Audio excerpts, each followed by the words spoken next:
Temui masa reformasi jilid 2, Gubernur Maluku respons langsung tuntutan mahasiswa.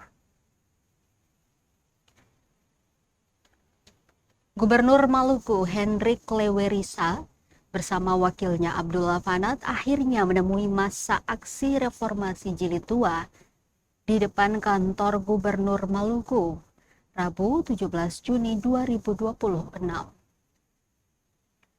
Kedua pimpinan daerah itu berdiri di hadapan ratusan mahasiswa dan mendengarkan langsung aspirasi yang disampaikan para demonstran.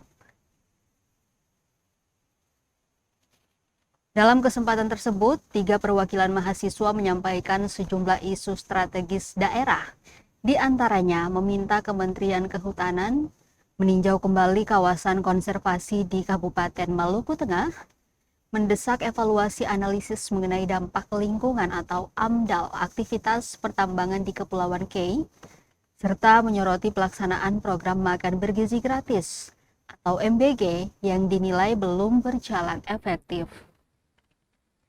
Menanggapi aspirasi tersebut, Gubernur Hendrik Lewerisa mengapresiasi mahasiswa yang menyampaikan kritik dan masukan secara terbuka.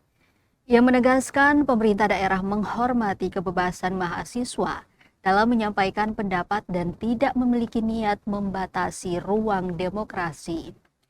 Namun demikian, ia menjelaskan sebagian persoalan yang disampaikan mahasiswa merupakan kewenangan pemerintah pusat, sehingga pemerintah daerah hanya dapat menyampaikan aspirasi tersebut kepada kementerian terkait melalui jalur resmi. Terkait aktivitas pertambangan di Maluku, Hendrik membantah tudingan bahwa pemerintah daerah memberikan izin tanpa melalui prosedur yang berlaku. Menurutnya, setiap proses perizinan wajib melewati tahapan dan verifikasi dari instansi terkait, termasuk persetujuan dokumen AMDAL oleh dinas teknis yang berwenang.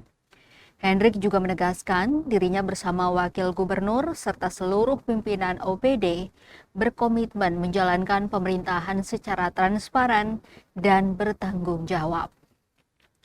Sementara itu terkait perjuangan pengesahan rancangan undang-undang daerah kepulauan, Hendrik menyebut prosesnya terus dikawal dan menunjukkan perkembangan positif.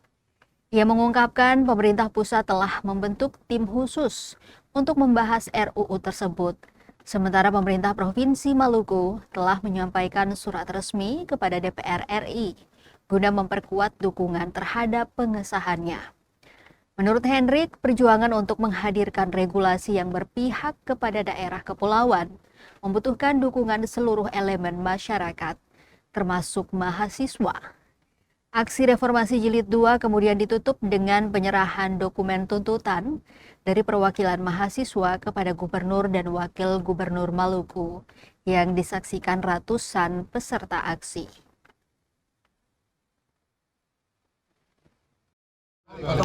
Ketum saya, tolong foto penyerahan.